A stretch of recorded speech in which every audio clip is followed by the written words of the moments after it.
오늘부터는 each other Happy New Year. Happy New Year.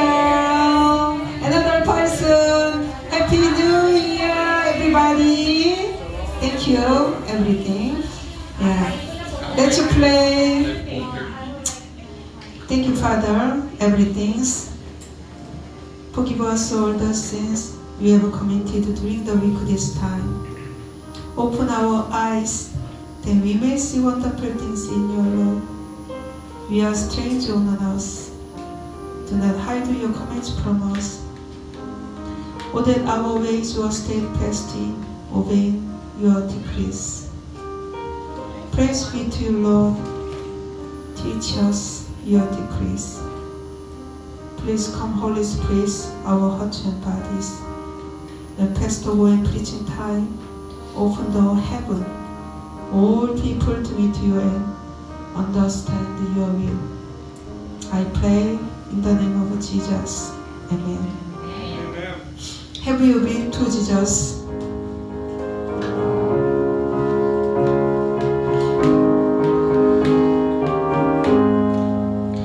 Have you been to Jesus for the cleansing power? Are you washed in the blood of the Lamb? Are you fully trusting in His grace, His arm? Are you washed in the blood of the Lamb? Are you washed in the blood, in the soul cleansing blood of the Lamb? Are you garments bloody are they white as snow? Are you washed in the blood of the Lamb? Are you walking daily by the Savior's side? Are you washed in the blood of the Lamb? Do you rest before the crucified? Are you washed in the blood of the Lamb? Are you washed in the blood, in the soul cleansing blood of the Lamb? Are your garments bloody are they white as snow? Are you washed in the blood of the Lamb?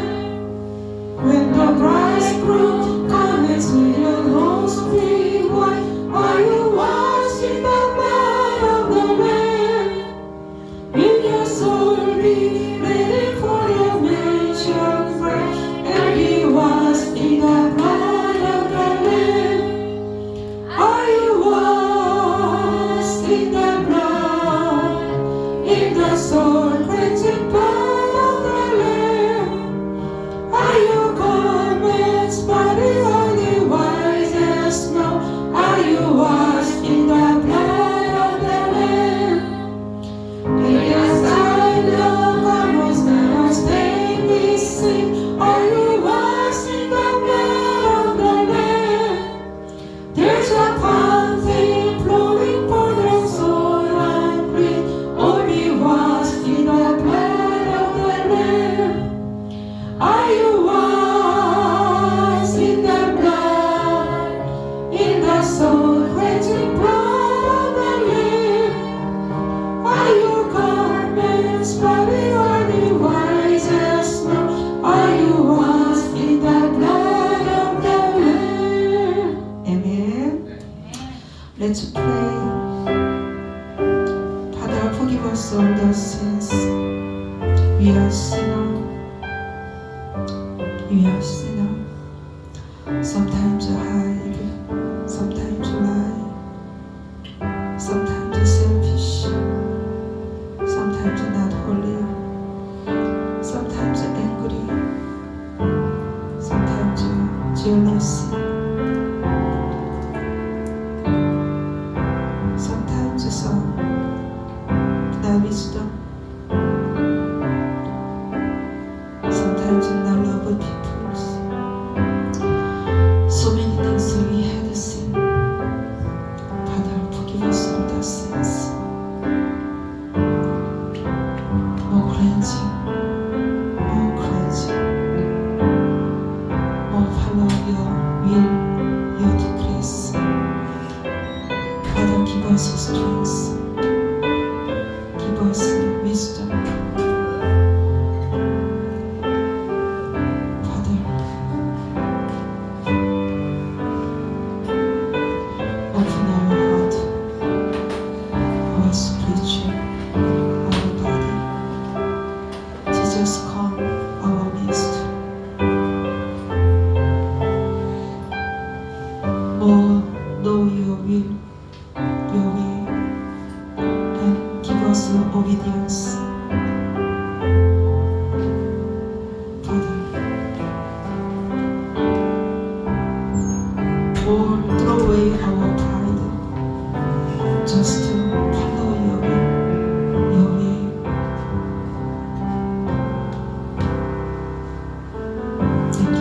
everything.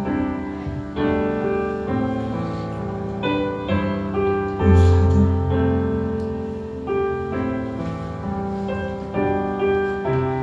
more play,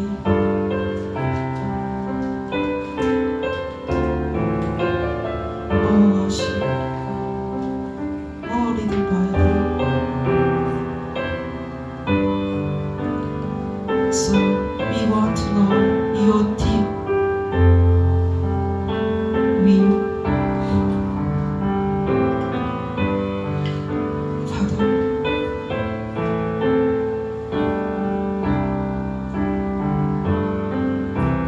make us, mold us, feed us. Someday, use us for your country until you come here.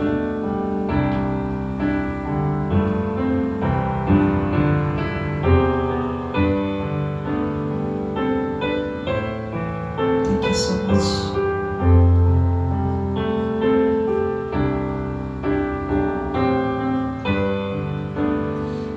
No more following the world things. Just follow your way, your will. Thank you. Everything.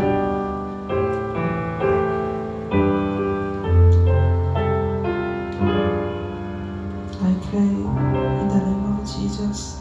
Amen. Speech. Living God, you are good. You're so good. God is so good. God is so good. God is so good. God is so good. He's so good to me. Jesus is so good.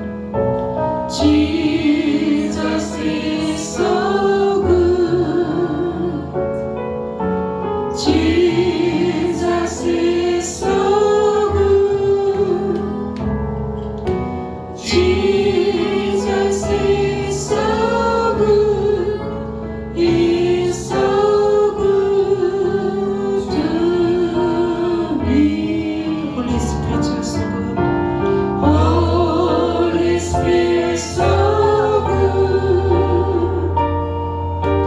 Holy Spirit, so good.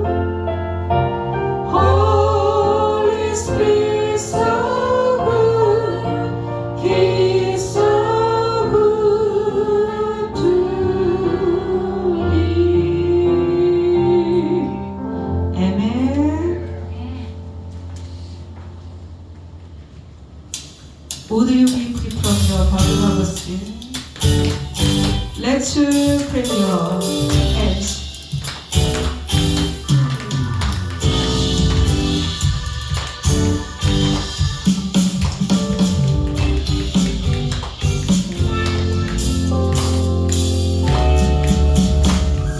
Would you be free from your burden of sin? There's power in the blood, power in the blood.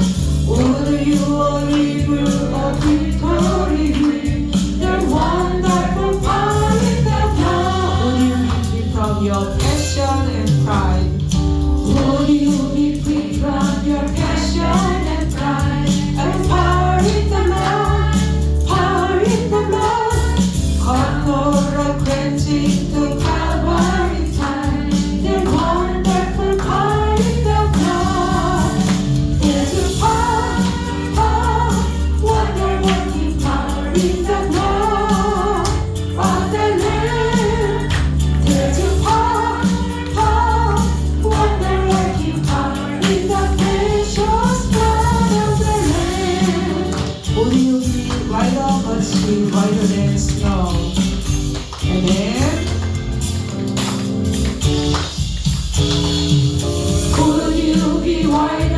that's whiter than snow. There's power in the blood, power in the blood. Since pains are lost in His life-giving flow, there's wonderful power in the blood. There's power, there's a power, wonder-working power in the blood of the Lamb. There's a power, wonder-working power in the precious blood of the Lamb. Would you service? Would you do service for Jesus your King? There's power in the blood, power in the blood. Would you live daily His praises to sing? There's wonderful power in the blood. There's power, there's a power, wonder-working power in the blood of the Lamb. There's a power, wonder-working power in the precious blood of the Lamb. There's power, there's a power, wonder-working power in the blood of the Lamb. There's a power, wonder-working power in the precious blood of the Lamb. There's power, there's a power, wonder-working power in the blood of the Lamb. There's a power, wonder-working power in the precious blood of the Lamb. In the precious blood of the Lamb. In the precious blood of the Lamb. Hallelujah. Stand up, please. Lift your hands. Father, glory you, honor you. Oh Father, I worship with all my heart, all my body. Thank you so much. I lift my hand to the coming King, to the coming King, to the great I am, to the great I am, to you I sing, for you the one who reigns within my heart, who reigns within my heart. And I will serve the Father, and I will serve the foreign God, or any other treasure. You are my heart desire. You are my heart desire. Spirit without measure, Spirit without measure. Unto your name I will bring my sacrifice. I lift my hands. I lift my hands to the coming King here, the coming King, to the great I am, to the great I am. To you I see, to you I see, for you the one, for you the one who reigns within my heart. And I will serve the foreign God, and I will serve the foreign God, or any other treasure, or any other treasure. You are my heart desire. You are my heart desire. Spirit without measure, unto your name I will bring my sacrifice,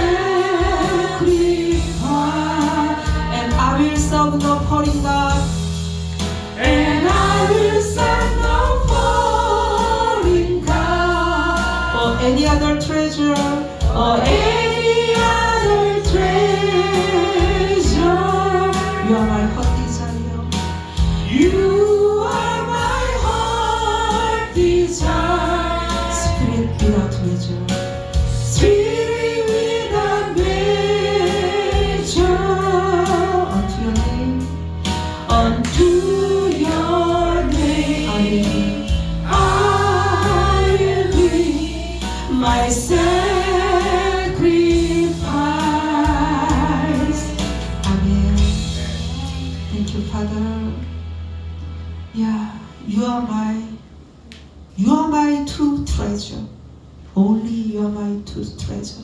It is our prayer all our life.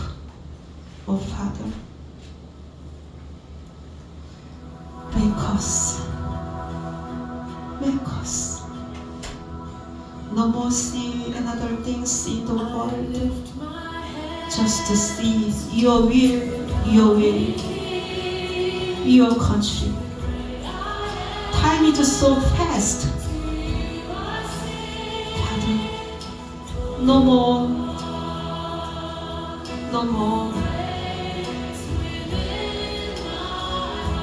lost time. Oh Father, just to more see your will and act how follow your will. We don't know it, but you know it. Father, guide us, protect us all from in the world things. Give us wisdom, all everybody changing life. More enjoy your worship, your praise, your words. Welcome our spirit, our body. No more sleeping, no more sleeping. Wake up. So listen your voice. It is only worship, reading Bible, and praise. It is your only way. Oh Father, make us, mold us, and use us. Holy Spirit, to prepare all life. Father,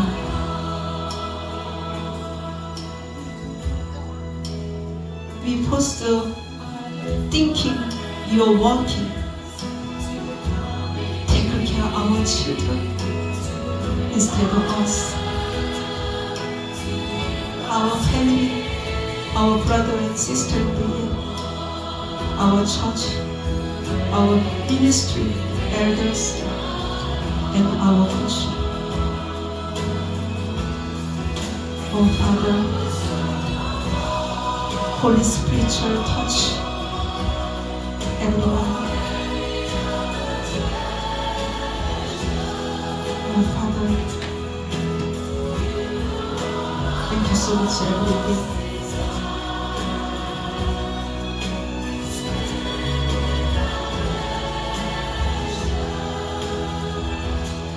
I pray in the name of Jesus. Amen.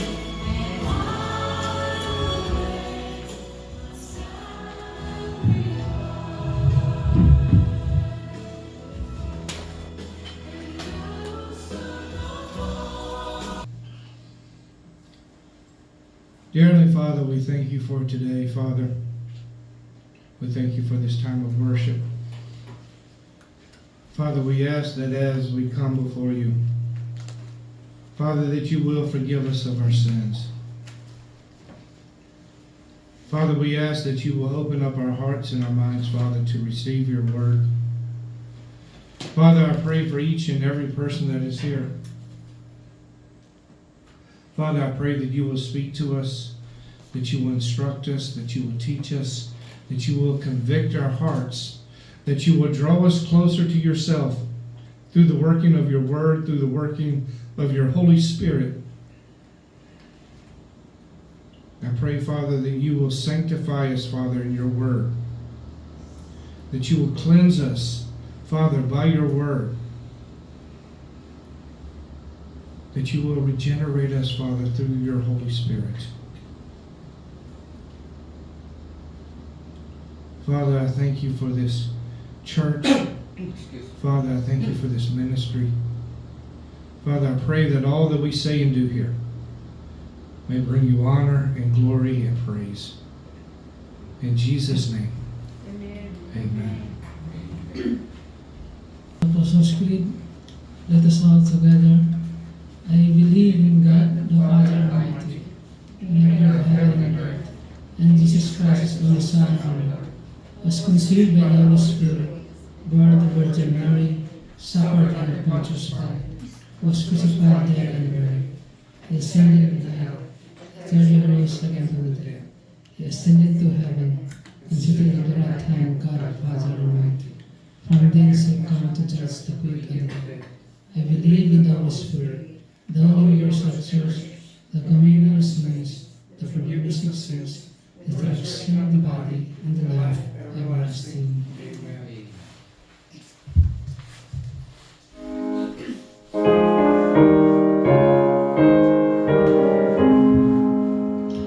Praise God from all blessings flow. Praise Him, all creatures here below. Praise Him above in heavenly hosts. Praise Father, Son, and Holy Ghost. Amen.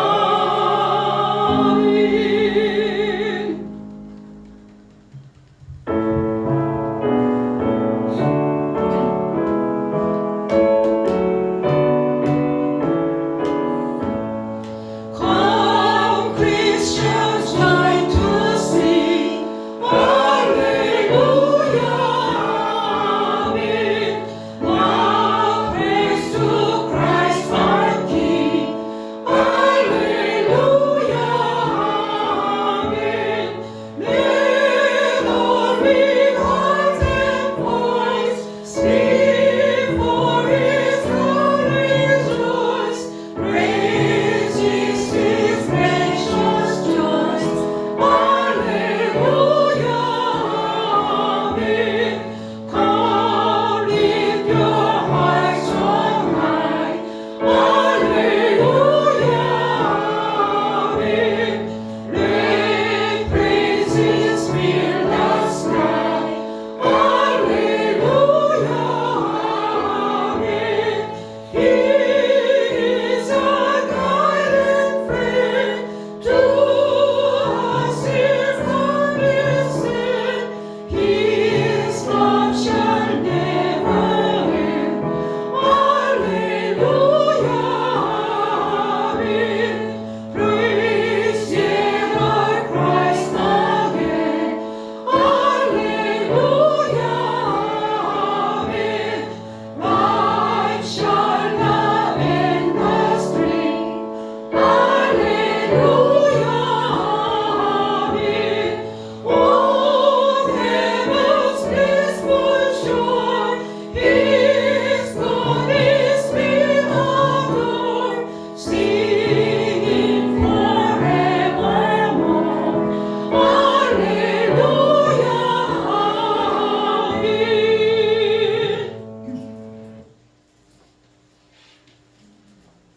Scripture readings from Genesis chapter 12, verse 1.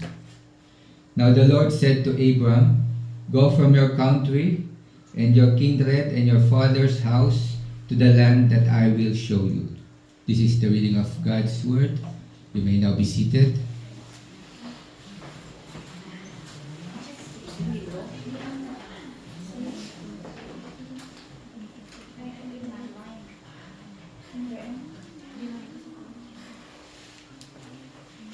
Good afternoon, everyone. 새해 복 많이 받으세요. Happy New Year to all. Yes. So, before we begin, let's first start with a word of prayer. Let's pray. Our Heavenly Father, oh God, thank you again for this opportunity that we can study your word. We can go into your word. May you give us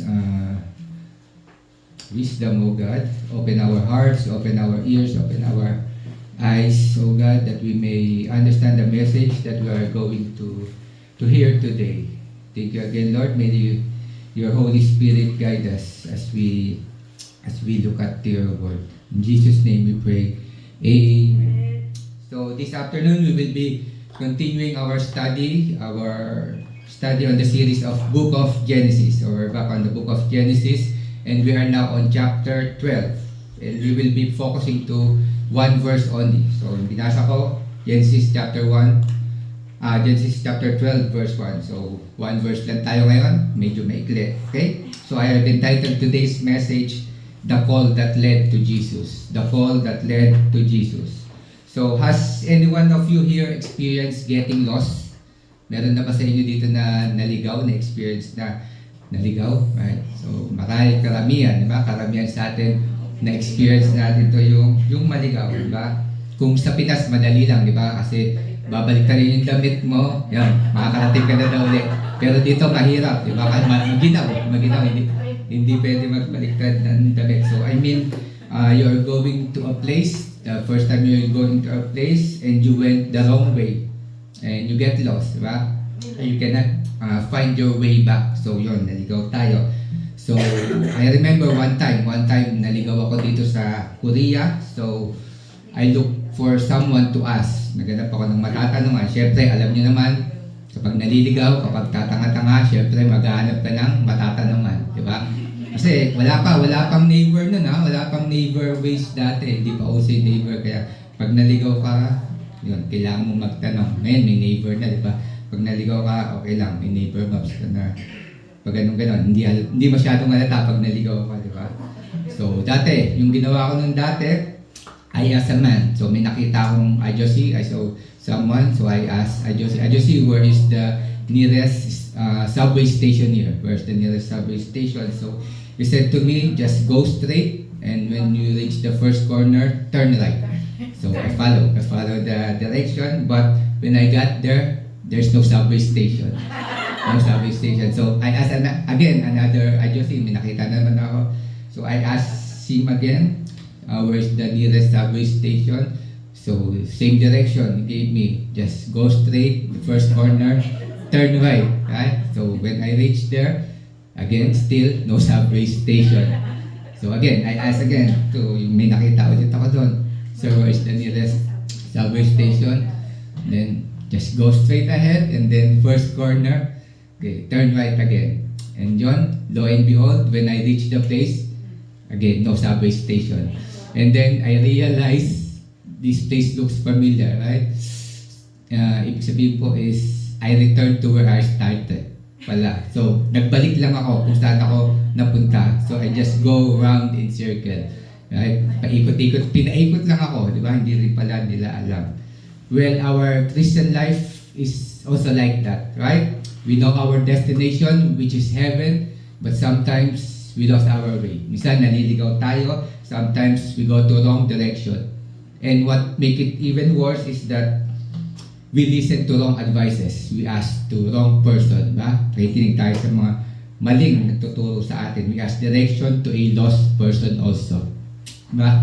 Most of times we listen and get advice from social media. Yan, uso ngayon, from social media tayo humihingi ng advice from mga vloggers sa YouTube. Tawag natin influencer, ba? Kasi ini-influence nila yung mga subscriber nila. So sometimes doon tayo humihingi ng mga nakikinig ng mga advice, or kaya naman sa ating mga favorite celebrities, favorite singer, or your favorite talk show host, right? Yung iba sa atin mas attentive pa pag nakikinig kay Boy Abunda kaysa kay Pastor. Pag kay Pastor, diba?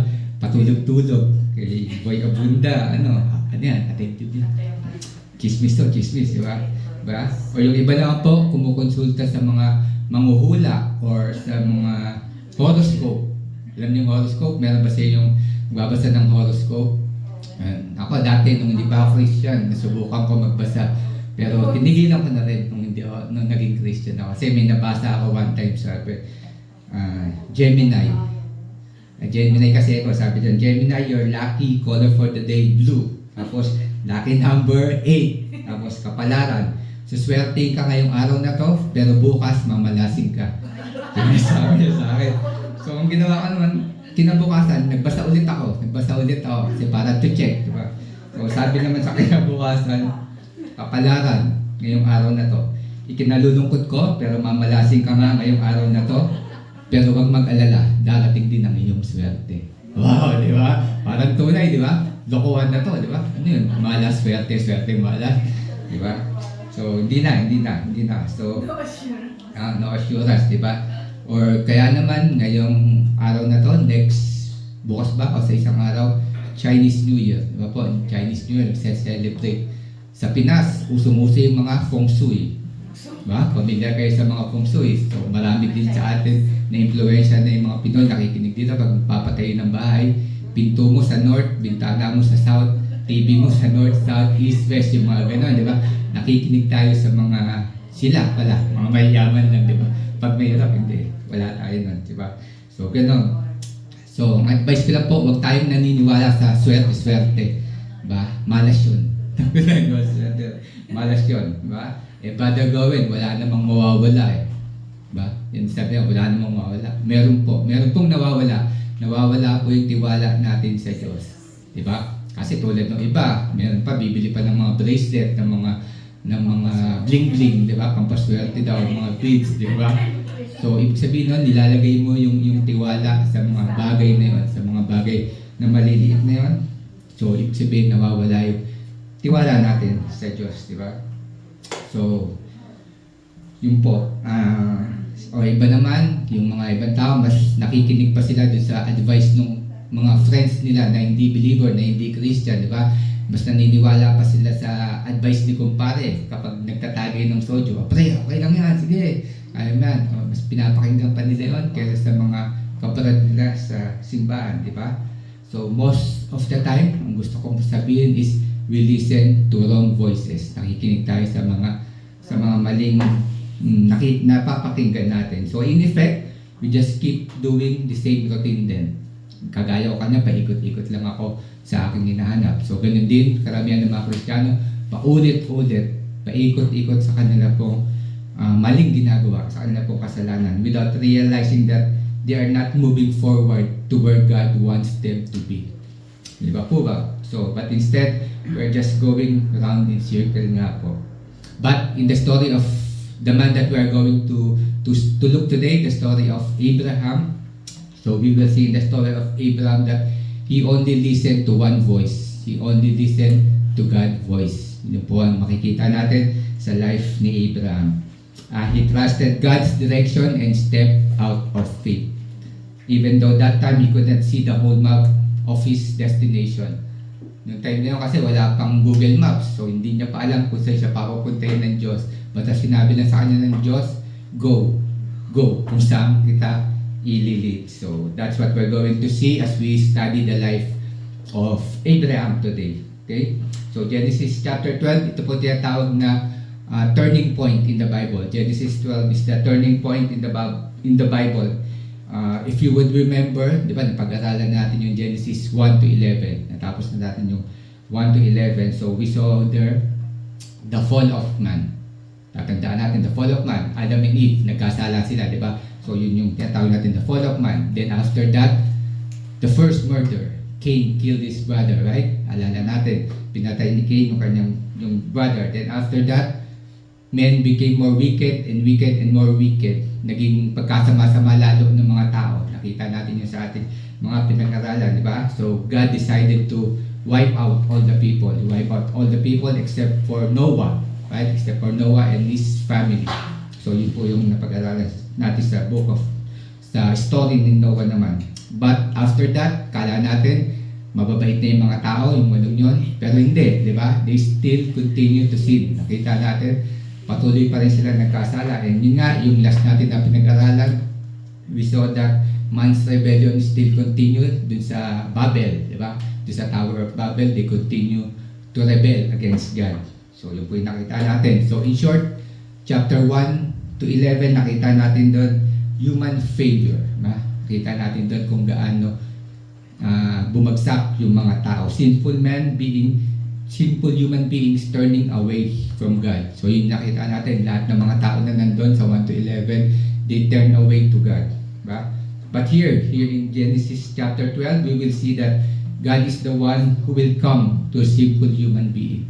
Diyos naman ngayon yung lalapit sa taong ito, sa makasalanan na taong ito, na si Abraham. So ano yung tinuturo sa atin nito?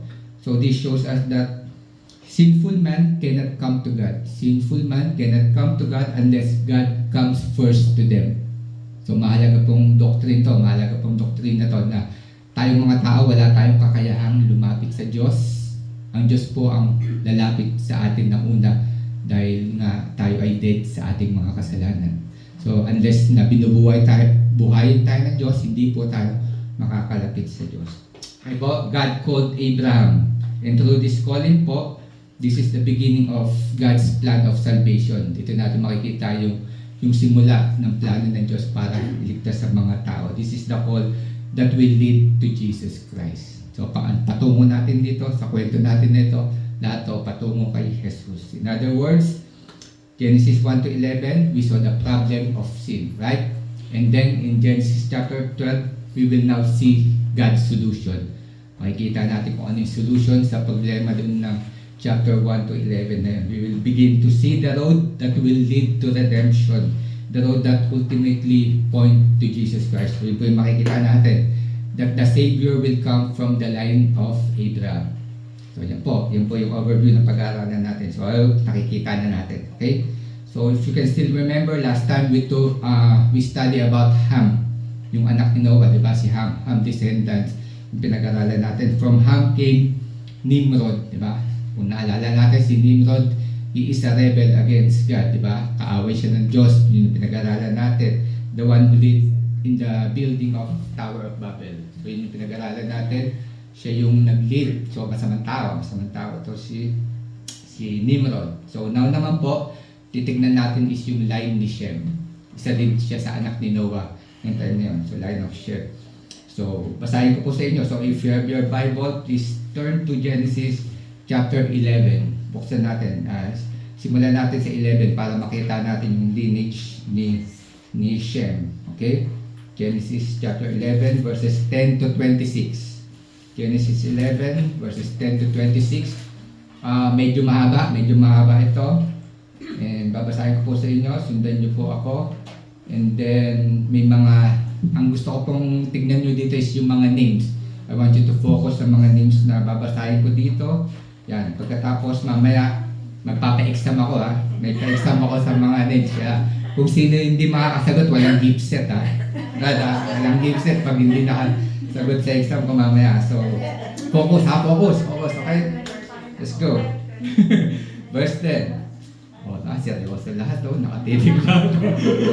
Ang gift set. Yeah, so, verse 10. These are the generations of Shem. When Shem was 100 years old, he fathered Arpachshad, 2 years after the flood. And Shem lived after the flood. He fathered Arpachshad 500 years and had other sons and daughters. When Arpachshad had lived 35 years, he fathered Shelah. And Arpachshad lived after he fathered Shelah 403 years and had other sons and daughters. When Shelah had lived 30 years, he fathered Eber. And Shelah lived after he fathered Eber 403 years and had other sons and daughters. Then Eber had lived 34 years. He fathered Peleg. And Eber had lived after he fathered Peleg 430 years and had other sons and daughters. So when Peleg had lived 30 years, he fathered Reu. And Peleg lived after he fathered Reu 209 years and had other sons and daughters. When Reu had lived 32 years, he fathered Serug. And Reu lived after he fathered Serug 207 years and had other sons and daughters. When Serug had lived 30 years, he fathered Nahor. And Serug lived after he fathered Nahor 200 years and had other sons and daughters. When Nahor had lived 29 years, he fathered Terah. And Nahor lived after he fathered Terah 119 years and had other sons and daughters. When Terah had lived 70 years, he fathered Abram, Nahor, and Haran. So, I read all of that so that you can see that Abraham came from the line of Shem. So, yun na po yung gusto makita nyo na yung Abraham po, siya din po si Abraham. Okay? Same lang po, Abraham yung nakasulat dito. Later on, God will change his name to Abraham. Pag-aaralan natin kung bakit. Okay? So later on po, we will need all those names na binasa natin para sa ating further study. So gusto ko lang po na ma-familiarize kayo para pag nabanggit ko uli yung mga pangalan na yun is alam nyo na. And I just want to encourage all of you na whenever you are reading the Bible and you came across list of names like this, genealogies, tawag dito genealogies, don't just skip over them. Don't just skip over them because they are important po. Important sila because they are leading us to someone significant, And in this case po na binasa ko, this is leading us to Abraham. Okay? Yun yung pinopoint lang dito to Abraham. So bakit? Why Abraham is significant? Because Abraham will point us to Jesus Christ. From the line of Abraham, Jesus will come. That's why Abraham is important po. So later on, sa ating study ng Book of Genesis, ititrace ko yun. Ititrace natin kung paano nang galing si Jesus kay Abraham. So lahat po yan, makikita po natin yan. Mas marami po tayong pangalan na matututunan, mas marami tayong pangalan na makikilala. When hindi nyo naman natin kailangan kabisaduhin, ba? Hindi naman siya sabi na pag hindi nyo nakabisado, hindi kayo makapunta ng langit. Hindi po. Kailangan lang natin silang ma-familiarize para sa mga susunod na kwento ng Bible is may intindihan natin sila. And I hope po is marami na tayong natututunan and nag-i-enjoy tayo sa ating pag-aaral. Importante po na nag-i-enjoy tayo pag pinag-aaralan natin itong Book of Genesis. Sabi ko po sa inyo, mas enjoy po, mas maganda po na sinusubaybayan natin yung mga stories sa Bible kaysa po yung sinusubaybayan yung mga Korean novela, yung mga Chinese novela na sinusubaybayan yung mga Japanese novela, di ba? O kasi yung mga soap sa Pilipinas na Batang Quiapo, di ba? Si Tanggol, kilala niyo, si Abraham, hindi niyo kilala, di ba? So kailangan mas, mas panoorin natin, masubaybayan natin yung stories sa Bible. Mas marami tayong matututunan. Okay? So having said all of that, let's now go to our today's verse. Today's verse natin is Genesis chapter 12 verse 1. Genesis chapter 12 verse 1. Sabi dito, the Lord that said to Abram, go from your country, your people, and your father's household to the land that I will show you. So the Lord said to Abram. The Lord said to Abram. So this is where all began. This is all where began when God spoke. Right? Genesis chapter 1, sabi, God said, diba? Ibig sabihin, kapag nagsalita ang Diyos, merong mangyayari. Merong importanteng mangyayari. So, this is a very powerful beginning po. Why? Because si Abraham po kasi, yung background nito ni Abraham, idol worshiper. Idol worshiper to si Abraham, meaning he worship mga graven image, mga estatwa, mga rebulto. Ba? So, paano ko nalaman? So, we can read that on Joshua. Joshua chapter 24 verse 22, sabi doon, Joshua said to all the people, this is what the Lord, the God of Israel says. Long ago, your ancestors, including Terah, nabanggit ko kanina, diba? Terah and the father of Abraham and Nahor, lived beyond the Euphrates River and worship other gods. So, he worshiped the other gods. So, ibig sabihin nun, small god, small g. Okay? So, mga Diyos-Diyosan yun. Sinasabi dito na si Abraham daw po at yung mga pamilya niya, sila po ay sumasamba sa mga Diyos-Diyosan. Marami silang Diyos nun. Iba yung Diyos ng Monday, Tuesday, Wednesday, Thursday. Merong pineapple juice, orange juice. Lahat yun. Kompleto yung mga juice nila na. May Diyos nila bumunsa pa. Nga yun. May ginubusa silang Diyos. So, this means that Abraham grew up in a culture full of idol worship. Idol worship po yung tawag doon. Diba? They live in a pagan tradition. Pagan tradition, yung background nito. So, ibig sabihin, hindi po mabuting tao to si Abraham. Diba? Hindi nga siya sumasamba sa tunay na Diyos. So, wala siyang kaya ipagmalaki na. Kaya siya tinawag ng Diyos dahil siya ay mabait, dahil siya ay sumasamba sa Diyos. So, ibig sabihin po, yun. Sumasamba nga sila dito sa mga Diyos-Diyosan na to that could not speak, could not move, or could not respond. Yun yung mga sinasamba nila. So, imagine niyo yung kalagayan ni Abraham nung time na yun, na sinasamba niya yung mga rebulto lang, hindi nagsasalita, hindi gumagalaw, walang response kahit anong gawin niya. Something that he cannot tell what to do, where to go, how to live. And then po, one day po, suddenly na God speaks to Abraham. Suddenly po, God speaks to Abraham, di ba? First time na nakarinig ni Abraham ng boses. First time na Abraham nakarinig siya ng boses, not from the statue, not from the graven image, but he heard voice direct from heaven, right? Directly from heaven, the voice of God. Narinig ito ni Abraham. Yes po, God's voice is real. Totoo po yung voice ng Diyos. He communicates, He calls, and He gives direction. Diba? This is the reason why Abraham could follow God. Kasi narinig niya. Narinig niya yung boses ng God. Because God spoke to him, he heard the voice of God. Unlike na nga doon sa mga graven image na yun, ilang taon niyang pinagsisipyan, ilang taon niyang mino-worship, pero wala.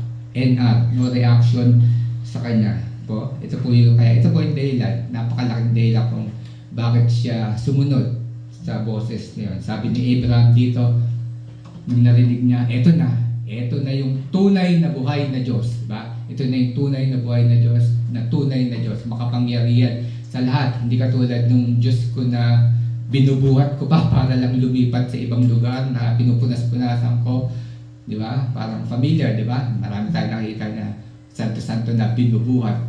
So, hindi tayo mag-worship sa ganun Diyos, di ba? Na kailangan mo pang buhatin na hindi kayang tulungan ng kanila po mga sarili. So, this shows us something important to our lives too, ba? That God's guidance is available as today. Available as today. He speaks through His Word, through His Spirit. Okay? He speaks through His Word, through His Spirit po. And God's Word is written here in the Bible. Andito na po nakasulat yung salita ng Diyos. Hindi na po natin yung maririnig ng bawat isa sa atin. Dahil andito na, sinulat na ng Diyos sa kanya pong salita. According to Hebrews chapter 4 verse 12, sabi dito, Hebrews chapter 4 verse 12, for the word of God is alive and active, sharper than any double-edged sword. It penetrates even to the dividing soul and spirit, joints and marrow. It judges the thoughts and attitudes of the heart. So, andito na po ang buhay na salita ng Diyos. Ito po yung buhay na salita ng Diyos. Ang salita po nandito sa Biblia ay galing sa Espiritu ng Diyos na tumatagos po sa mga espiritu ng mga nagbabasa nito at nakikinig nito. So, this book is not an ordinary book. This book po is not an ordinary book. And just like Abraham po, we need to listen to this book. Kailangan po nating makinig at sumunod kung ano man ang sinasabi ng librong ito, kung ano man ang sinasabi ng Bible. Kapag ginawa po natin yan, we are also following a living God, not a silent statue. That's why nga po tayong mga Christians, tayong mga true Christian, mga tunay na Kristiyano, we don't have any more graven images in our church. Pansin nyo, di ba? Hindi katulad sa Roman Catholic, marami silang Roman images. But here, sa ating church, wala po tayong images. Meron tayong cross. Dito. Yan, meron tayong cross, yun lang po. Kung mapapansin nyo, sa Roman Catholic, meron silang cross, pero nandun pa si Jesus. Meron pang tao, di ba? Pero sa atin, wala ng tao. Bakit? Kasi nasa langit na si Jesus, di ba? Sa kanila, nandito pa rin. So tayo, wala na. Okay? The Bible says, we should worship God in spirit and in truth. Yeah, we should worship God in spirit and in truth. So, ano ibig sabihin nun? Na by praying in spirit ba? Doon tayo listening and speaking to God in spirit. So, kailangan na tayo pumikit. Pumikit ka lang. Hindi mo na kailangan tumitig sa mga estatwa, sa mga rebulto. Hindi mo na kailangan dumaan pa sa kanila para makausap mo ang Diyos. In spirit only. Maka-communicate na tayo sa ating Diyos. And in truth, sabi in truth, ano yung truth? The Bible. This is the truth because all truth is written here. Kaya ito po yung truth. So, when you are praying and when you are reading the Bible, you are worshiping God. Right? You are worshiping God. And that's the only kind of worship God accept. Yun lang po yung kalugod-lugod na pagsamba na gagawin natin sa Diyos, pagbabasa ng kanyang salita, at pagdarasal ng direkta sa Kanya. And that's the no mention anywhere in the Bible. Kung gusto niyo po, basahin niyo, no mention in the Bible na kailangan mong tumingin sa mga estatwa, sa mga rebulto po. So in fact, God is very angry. God is very angry when people worship idols and graven images. Actually, nakasulat yun sa Ten Commandments, di ba? Malinaw na nakasulat sa Ten Commandments. Sabi sa Second Commandment, Exodus chapter 20, sabi dito, Exodus chapter 20, basahin ko sa inyo. You shall not make for yourself a carved image.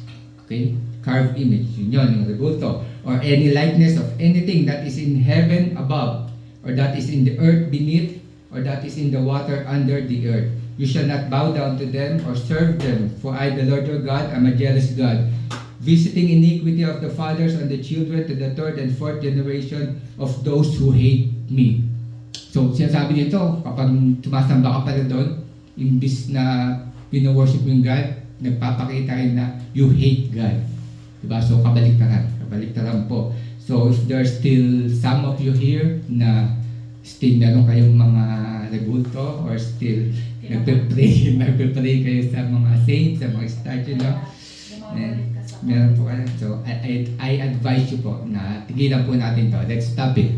Dahil malinaw na sa binasa ko, malinaw na basa natin na tayo po ay nagkakasala. We are committing sin against God kapag ginagawa po natin yun. Diba? Hindi po nakikita sa estatwa natin dinadasal kung gaano kalalim ang pananampalataya natin. Hindi po yun yung sukatan nun, diba? Kasi yun na yung nakatatak sa isip natin, diba? Lalo na tayo mga Pinoy sa Pinas, pag pinanganak tayo, automatic Katoliko. So, yun na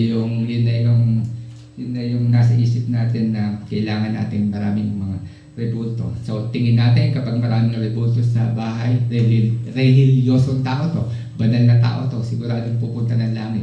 Diba? Yun yung tingin natin. Or yung iba naman, pagsiksikan pa talaga dun sa Quiapo, di ba? May araw dun na nakipagsiksik. Mapunasan lang nila yung rebulto dun ng towel o panyo nila para daw nasa rin na yun, di ba? So, sasabihin ng tao sa kanila, napaka-religyoso na yung tao to, devoted nito taong sa kanila, di ba? So, hindi po ganun yun. Hindi po tama yun. Hindi po yun yung sukatan ng pananampalataya ng isang tao. So, wala po tayong mababasa sa Biblia. Diba? So, lahat tayo, all of us, we grew up in Catholic background, right? So, mahirap para sa karamihan sa atin na alisin ito, right? Pero kailangan natin itong alisin because the Bible said it and God is angry about it. So, pag-isipan po natin yan, kailangan po lang maalis sa atin. Okay? Let's continue. Verse 1. Sabi sa verse 1, continuation, go from your country, your people, and your father's household, and to the land that I will show you. So, here God told Abraham to leave 3 things. Meron pinapaiwanan kay Abraham na 3 things, and then go to the place that God will tell him daw po. So, una is his country, his people, and his father's household. So, country. So, first thing God told Abraham is to leave his country. Iwanan daw niya po yung kanyang homeland, yung kanyang where he was living, yung kanyang pong bansa. Yun yung pinapaiwanan sa kanya ng Diyos. So, imagine natin Abraham lived there for 75 years. Diba? His whole life niya nandun siya sa isang bansa. Dahil 75 years old si Abraham nung tinawag siya ng Diyos. Diba? So that place was very familiar to him. He knew the places, he knew the streets, kahit yung mga skinny na doon, malamang kabisado niya. He knew the culture, the traditions, and of course, yung foods, di ba? Mga pagkain doon, yun na yung nakasanayan niyang kainin. In short, ito yung kanyang comfort zone, di ba? This is Abraham's comfort zone. And then God was asking him to step out of his comfort zone. So yun yung sinabi sa kanya, step out of your comfort zone and go to the place he had never seen. So, ang hirap, di ba? Mahirap. Do you still remember the first time na you went to another country? Diba? Naalala nyo, nung tayo, experience natin, pumunta tayo sa ibang country. We usually wonder if we can survive in that place, right? We have many questions. Can I eat the food there? Ano ba ang mga kayanan ba? Can I handle the weather? Is it too hot or too cold in that country ba? Malamig ba doon? Their language is different. How can I understand them? How can they understand me? Di ba? So yung mga katanungan natin bago tayo pumunta ng ibang bansa. But Abraham did not think of these things. Hindi na naisip to. Hindi pumasok kay Abraham yung mga ganito. He did not ask God, Lord, will I have a magandang accommodation ko ba doon sa pupuntahan ko na country? Ano ba yung bahay na titira ka doon? Apato ba yun? Apato? I-Park ba yun? Diyan ba ako sa I-Park? O tabi ng I-Park lang ako di sa lumang bahay ni Adjuma na basement pa? Diba? Wala, hindi siya nagtanong na gan. Or will the food be delicious there, Lord? Baka naman puro kimchi Lord ang kakainin ko doon, diba? Wag naman Lord. So how about the weather? Mainit ba doon? Malamig ba doon? Baka sobrang lamig, allergy ako sa lamig, allergy ako sa init? No, wala po. No question na si Abraham. Wala po siyang tinanong. Sabi dito, Abraham only trust and obey God. Abraham only trust and obey God. Abraham leave his country and walk by faith. Yun lang po siya kanya. Walk by faith. Abraham did not know where he's going, but one thing he surely know. He knows who is leading him. And he knows that God is leading him. Yun lang po yung alam ni Abraham that time. That God is his guide. Kaya alam niya po na tama yung kanyang pupuntahan. And in case man na maligaw siya, alam niya po na i-redirect lang po siya ng Diyos sa kung saan siya pupunta. Right? So here's I want you to see. Pwede kang makita. This call from God was the start of His plan to bring Jesus into this world through Abraham. So yun lang po yung pinupunto dito na yung tawag niya kay Abraham, lahat po yun patungo kay Jesus. So Abraham's journey points to Jesus Christ. We can see that Abraham's journey is almost the same to the journey of Jesus Christ. Bakit po? Same as Jesus' journey. Bakit po? So remember, Jesus left His home also. Jesus left heaven. Yun yung bahay ni Jesus, diba? Sa langit. So Jesus left heaven also. And then Abraham stepped out into the unknown country. So Jesus Christ, the same. He stepped in this earth, sa mundong ito, in this broken world, sa makasalanang mundong ito. Hindi itong bahay ni Jesus, diba? Pero tumungtong din si Jesus dito. Abraham trusted God completely, diba? And Jesus Christ trusted also God completely to the point of His death, na alam niya na mamamatay siya. Ganun niya pinagtiwalaan ang Diyos. So Abraham left a safe place without knowing the future. But Jesus Christ left heaven fully knowing that He will suffer. Yun po yung pagkakaiba nila. Alam niya, Jesus, na magsasuffer siya pagpunta niya dito sa mundo, na siya po ay mamamatay, na He will be experiencing suffering, right? So, ang tanong po, how about you, brothers and sisters? Are you willing to leave your country and obey God? What I mean is, are you willing to leave your comfort zone? Kaya po ba natin step out on our comfort zone? So, ano po ba yung mga comfort zone natin ngayon? Ano po ba yung mga comfort zone natin ngayon? Is it your job? Or is it your business? Ito ba yung trabaho natin, ang mga negosyo natin na we prioritize above God? Or komportable na ako dito sa work ko na ito, di ba? Na magsisimba ako kapag wala kaming trabaho ng Sunday, kapag wala masyadong customer yung negosyo ko, or kapag wala kaming business meeting ng partner ko, okay, maintindihan na ako ni Lord.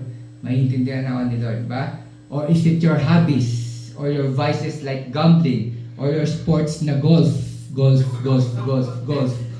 Na nakaka-apekto na sa ating pagsisimba. Na nakaka-apekto na sa ating pagsisimba tuwing Sunday. Brad naman, ito na nga lang ang libangan ko. Pang-parelax ko lang naman to. Napagod ang 1 week na work di ba? So, shot lang ng konti. Nasanay na yung katawan ko dito di ba? So, o kaya naman, nagsisimba ka nga every Sunday. At sisimba ka naman every Sunday, pero over-comfortable ka naman dyan sa kinauupuan mo. Na over-comfortable ka naman dyan sa inuupuan mo, kapatid, na papasok ka ng pinto, uupo ka dyan sa paborito mong pwesto, kakanta ka lang sandali ng I got peace like a river. And then maya-maya, makikinig ka sa sermon ni Pastor. And then maya-maya, papikit-pikit na yan, natutulog na yan, I got peace. Yung pala yung peace na kinakanta niya, nakatulog na. Okay? Wag lang sana rest in peace, ha? Wag lang yan. So, tapos kapag narinig niya na yung amen ni Pastor, ibig sabihin tapos na yung sermon. Amen. Give thanks. Diba? Thank you na yan. Tapos na daw, di ba? Tapos next Sunday, ganun po ulit. Same. Papasok ng pinto, upo, kanta, iglip, kuha ng tinapay, uwi. Diba? So, yun po. So, reminder lang po. Reminder lang po sa atin lahat. Hindi po tayo niligtas ni Jesus para maupo lang ng isang oras sa simbahan. Niligtas po tayo dahil meron pong pinag-uutos sa atin, and that is to share the gospel. Kailangan po natin ipalaganap ang mabuting balita ni Jesus sa mga, lalo na sa mga taong hindi pa nakakarinig nito.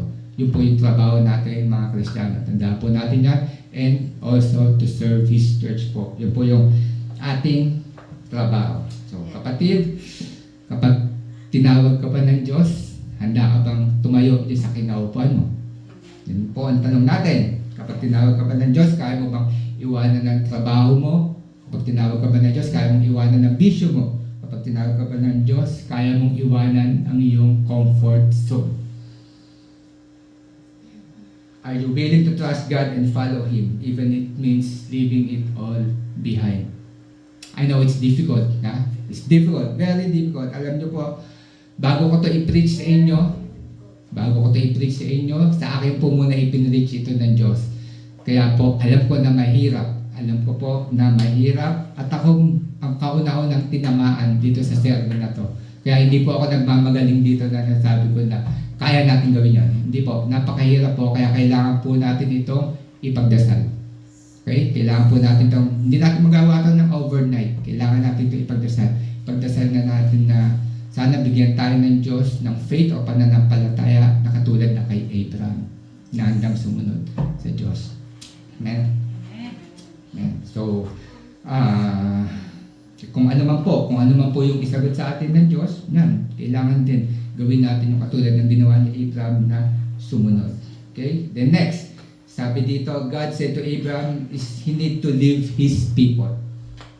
He need to leave his people. Ang ibig sabihin na, it refers to social and cultural identity. So, meaning nito, his language, values, worldviews, and his religious belief. Ito yung pinaka-importante dito. Because Abraham lives in an environment that worship other gods. These were people, idol worshiper people. Diba? Napapalibutan siya ng mga tao na sumasamba sa ibang Diyos. So, ito yung sinasabi sa kanya Diyos na naiwanan mo ang mga taong to. Because staying among His people would mean constant exposure to beliefs and practices that contradicted God's revelation. Kasi pag nag-stay siya doon, baga mai-influensyahan siya lalo ng mga tao niya, di ba? So sabi ng Diyos, umalis ka sa mga ganyang klaseng tao niya. Ang nakita natin dito is, God is not just changing Abraham's location, hindi lang yung lugar pinapalipat sa kanya. God is also reshaping his identity kung kanya pong pagkakakilanlan. So Abraham needs to leave his people because God will start a new people. Kailangan iwanan yung mga people na yan dahil may plano ang Diyos na mag-start siya ng mga bagong people. Sino yung mga tao na yan? People who are worshippers of the true God. Manggagaling kay Abraham ang mga taong true worshipper of true God. Sila po, kita natin, ang bansang Israel ay manggagaling na kay Abraham. So perhaps some of you here have friends who are not Christians. Meron tayong mga kaibigan na hindi Kristiyano, right? Or you belong to a group or organization na not part of the church, na hindi parte ng simbahan. Sometimes people you are with are the reasons why are you unable to attend church every Sunday. Minsan itong mga taong kadahilanan na kung bakit absent tayo every Sunday, di ba? At times you choose to meet them on Sunday instead of going to church, right? Or sometimes you stay up late on Saturday night because you are having fun with them, di ba? As a result nga po, you are tired na Sunday morning, pagod ka na, so hindi ka na makapagsimba. Example, Saturday night, nag-text sa'yo si kumpare o si kumare o nakasalubong mo sa daanan, pare, no-rebang muna tayo. No-rebang tayo, 1 hour lang, di ba? Pag may nagyaya sa inyo ng no-rebang na, huwag kayo maniniwala, huwag kayo sasama. Wala pong Pinoy na nag-no-rebang ng 1 oras lang. Di ba? Tandaan nyo po yan. 1 oras na lang, umaga na. Yan, yung po yung ibig sabihin nun. 1 hour na lang, umaga na. Sabihin sa inyo nun, extend pa tayo, please. Sige na, sandali na lang. Di, kakantayin ko lang yung along. Di ko pa nakakanta yung along, di ba? Isa na lang, 1 oras na lang, di ba? Ang yan, hanggang sa umagayin na kayo, hanggang sa mapuyat na, hanggang hindi na makapagsimpa. So these are kinds of people. These are the kinds of people na God was referring when He spoke to Abraham. Ito daw po yung mga tao na na sinasabi na kay Abraham na iwanan mo ang mga taong to. People who will pull you away from God. People who will pull away you from God. We need to be careful po in choosing our friends. Ingat po tayo sa mga sinasamahan natin na. So we should be the one who are leading them to God. Diba? Tayo po dapat yung umaakay sa kanila papunta sa Diyos, not the ones being led away by them. Diba? Minsan, kabaliktaran sila pa po yung nagpapalayo sa atin sa simbahan. Dapat po tayo mga Kristiyano, tayo po ang mag-aakay sa kanila papunta dito sa ating church. Ba? So I hope you will reflect on this. Ba? Nakakatawa po ito, pero seryosong problem po ito natin mga Kristiyano. So, lastly, sabi dito, God told Abraham to leave his father's household. So, father's household, ibig sabihin nun, his immediate family. The immediate family niya, his close relatives. Diba? So, I'm sure, mag-agree kayo sa akin if I said that this is the hardest part na sinabi sa kanya, family. Right? Lalo na sa ating mga Pinoy, family is important sa atin. Right? Of course, Abraham din. Pati si Abraham because I'm sure all of you knows how it feels to leave your family, right? Naaalala niyo pa ba yung first time na nasa airport kayo? When your family takes you to the airport papunta ng Korea, for example dito, before you came in Korea, it's sad, right? It's very sad. Nakakalungkot. Naalala niyo pa ba yung feeling nun na hindi nyo ma-explain, di ba? Gusto kong umalis, na ayaw kong umalis, na gusto kong umalis, di ba? Napakalungkot nung pagsiseparate nung emotional na yan, di ba? Because family is where all people get their emotional support, right? Doon tayo kumukuha ng ating emotional support, emotional, moral support, lahat sa family natin yan. That's why family is important for us, for all the people, including Abraham also. Ganun din yan nararamdaman nito ni Abraham. Abraham's life and future depended on his family, his inheritance, food and protection. Lahat po yan, all came from his father's house na tinatawag. But God was asking Abraham, sabi ng Diyos kay Abraham, will you trust me? Will you trust me, Abraham, even if your family is no longer with you? Kaya mo bang magtiwala sa akin, Abraham? God wanted Abraham to trust God alone. God wants Abraham to trust Him alone. Not people, not even his family. Wala kang dapat pagtiwalaan kundi ako. Yun po yung sinasabi ng Diyos. God was saying, your future will come from me and not from your family. Your future will come from me and not from your family. So, tanong natin, why God asked Abraham to leave his family? Bakit kaya hindi na lang katulad ng kay Noah? Di ba si Noah, sabi ng Diyos, pininaman niya yung kanyang pamilya, di ba? Because family can come before God. Because family can before God. Later on, makikita natin ito sa istorya kasi sumabit sa kanya yung pamangkin niya, si Lot. Pamangkin ni Abraham, si Lot, sumama sa kanya. Pero sabi ng Diyos, iwanan mo lahat ng kamag-anak mo. So, itong si Lot, magdudulot sa kanya ng maraming problema. So yan, later on makikita natin yan, hindi ko muna sasabihin ngayon. So, but please don't get this wrong. Don't get this wrong. Yes, family is good. Family is good, family is important. We all need our family. But family is important, but God must be first. So yun po gusto dito ituro ng Diyos. Family is important, but God should be the first. God doesn't want us to love our family more than Him. Ayaw po ng Diyos na mahalin natin ating pamilya ng mas mahal na pagmamahal natin sa Kanya. And God should be the most important and top priority in our life. And wala po akong ibang maisip na example. So I would like, isa lang po ang pumasok sa aking isip na kung sino po yung kilala kong tao. And I would like to use Madam Hisni. I would like to use Madam Hisni as an example, as a good example for this. So we all know that her mother is sick, right? His mother is sick, his brother is sick, her brother is also sick. So we all know, we can see how she loved her mother, right? Testimony, every time she's having a testimony, she loves her mother, she's taking care of her mother, giving time to her mother, right? Paying a lot of attention to her mother. But still, every Sunday, Mommy Sini is always here, right? Mommy Sini is always still here, serving in this church, worshiping God, helping us, right?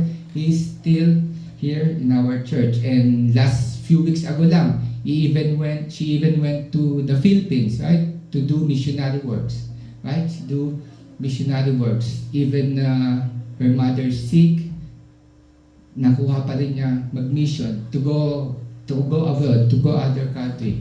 So this is a good example. She is a good example na she loves her family, she loves her mother, but she loves God first, right? Mas mahal niya po. Kitang-kita natin na how she loved God first. Yeah? God is her priority. So I hope Mami Suni will be a good example for all of us. Okay? Yeah. So, sabi dito, here's what I want you to see. Ito po yung gusto ko makita natin sa lahat ng pinag-aralan natin. Following God does not mean we lose everything. Following God does not mean that we lose everything. No, hindi po yun. It just means that we leave what is temporal to receive what is eternal. We leave what is temporal to receive what is eternal. So Abraham left his home, but God gave him a promises po. So when we put God first, she became our provider, our security, and our future. Jesus himself left everything, right? He left the glory in heaven. Iniwan niya lahat ng iwalhati sa langit, and he became a servant, di ba? Naging servant si Jesus dito, nagpapako sa krus, di ba? Para sa iyo, para sa akin, para sa ating mga kasalanan.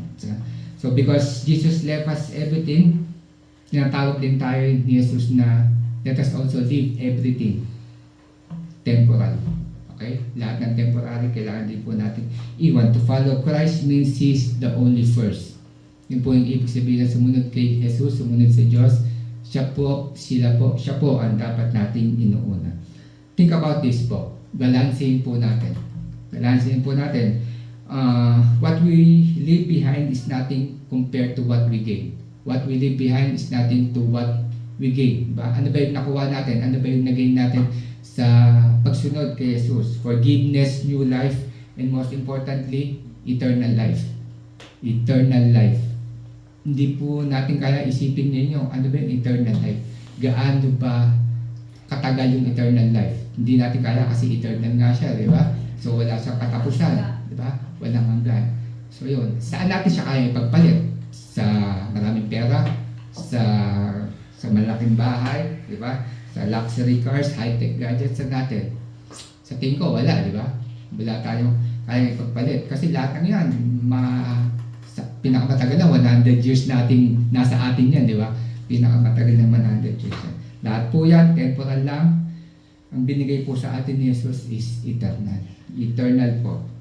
So, tanungin po natin ang ating mga sarili ngayon. What is God asking me to leave behind? What is God asking me to leave behind? And then kapag nasagot na po natin yung tanong na yan, alam po, iba-iba tayo. Iba-iba tayo ang pasok. Ano ba pinapaiwanan sa atin ng Diyos para tayo ay maging tagasunod niya. Iba-iba tayo. And then, kapag naisip niya na to, choose obedience. Choose obedience over comfort. Ito po ang advice ko sa inyo. Choose obedience over comfort. Let us choose God above everything else. Choose God above everything else. And when God said, go, pag sinabi sa'yo, go, ito, pumunta dito, let us just obey God and trust God. Amen? Amen. Let's pray. Our Heavenly Father, thank you again, Lord, sa inyo pong salita, sa inyo pong mensahe sa amin sa araw na to. Nawa po ang bawat sa amin ay umalis sa lugar na to at isipin po ang kanila pong mga narinig, pagmuni-munian at pag-isipan, Panginoon, kung ano po ang mga bagay na dapat nilang iwanan para maibigay ang kanilang buong puso sa inyo. Salamat po muli, Panginoon. Nawa po ay pag-ingatan niyo ang bawat sa amin sa pag-alis po namin sa lugar na to. And bless all of us na nakinig ng inyo pong salita. Salamat po muli, Ama. Nawa po ay balik niyo kami sa susunod pa pong Sunday na kami makapag-worship sa inyo. Makarating kami ng ligtas muli dito, Panginoon. Salamat po. Amin po tinataas ang inyong pangalan. All glory belongs to you, God. In Jesus' name we pray. Amen.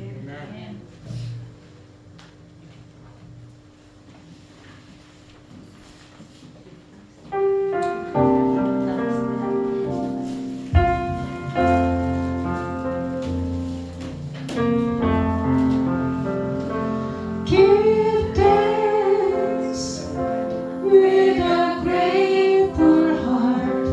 Give thanks to the Holy One.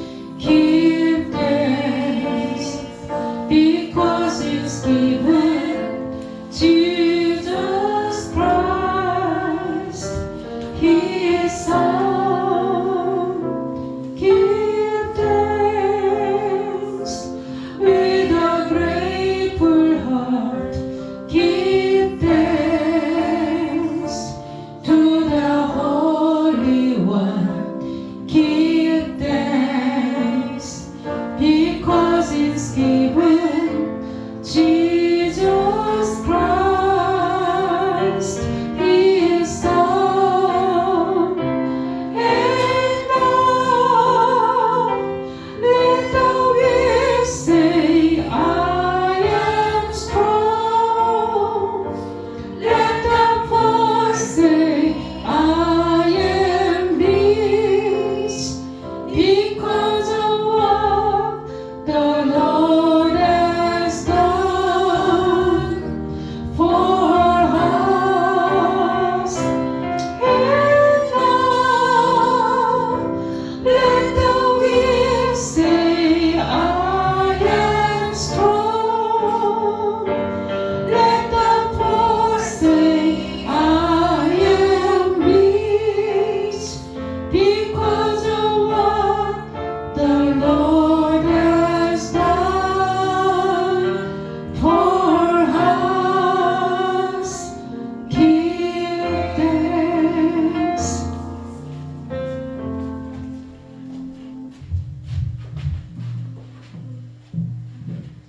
Let us pray for our offering. Lord Jesus, I thank you for this day, O God, that we heard your word, O God. Thank you, Lord, that all of us we gathered here for today to give thanks to you, Lord, to praise and to worship you, O God. That your word will be used for our everyday lives, O God. Lord, please help us, Lord, to fulfill, to fulfill your commandments, O God. Help us, Lord, to have your Holy Spirit to serve you, O God. To have an encouragement to serve you, O God. And Lord, as your commandments for us, we believe you, God. We trust all of us, all of our problems, O God. At kami po, Lord, aming pasalamat po sa araw-araw na patuloy na po kami pag-ingatan, ganun po sa aming kanilang pamilya. At dito po sa Magangkora kami po pag-ingatan, O God, na masunod po namin ang iyong kagustuhan, O God. Help kami po, Lord God, ay hiram lang po ang aming buhay dito sa mundo. Hubad po kami na pumasok sa mundo at hubad din po kami lalabas sa mundo. We will entrust, O God, all our problems, O God, and our needs, O God. And we're just following your word, O God, as you said in John 3:16, for God so loved the world that He gave His only begotten Son, that whoever believes in Him shall not perish but have eternal life. So, God, we entrust to you, God, all our problems, O God. And as you said in Matthew chapter 6, verse 33, but seek first in His kingdom and righteousness, and all the things He will give into you as well. So do not worry about tomorrow, because tomorrow will worry about itself. So God, all our problems we entrust to you, God, our needs, our life, and give us strength to serve you more, God. Thank you for this BM, thank you for this ministry, thank you for our pastor to lead us today, and songs. And we'll bless this offering, O God. This is a little portion of our labor, O God. We bring back to you for your glory and praise, and give us more abundance blessings that we wish. We ask this through Christ, in Jesus' name we pray. Amen.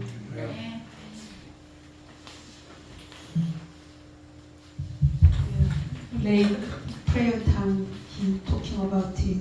Seek first His kingdom, cause I got so many problems, but seek first kingdom, then He make it solve.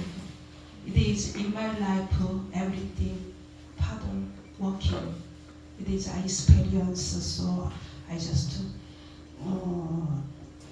talking about it.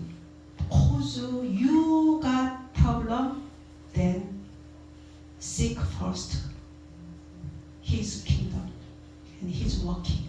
What kind of working is first? He like it. First is He want to build church and preaching for not believer person. So if you problem, then think first He's working. I Filipino mission cause so many problems happen. So Father, I working for you. You solve my problem. So next time how solve, I will try witness. Amen. Amen. Yeah. Stand up, please.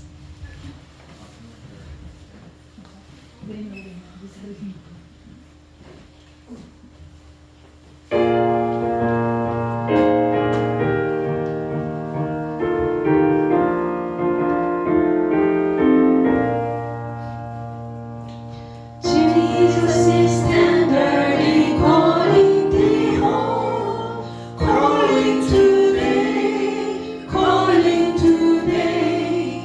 White brown or sunshine of now without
in heaven, hallowed be thy name. Thy kingdom come, thy will be done on earth as it is in heaven.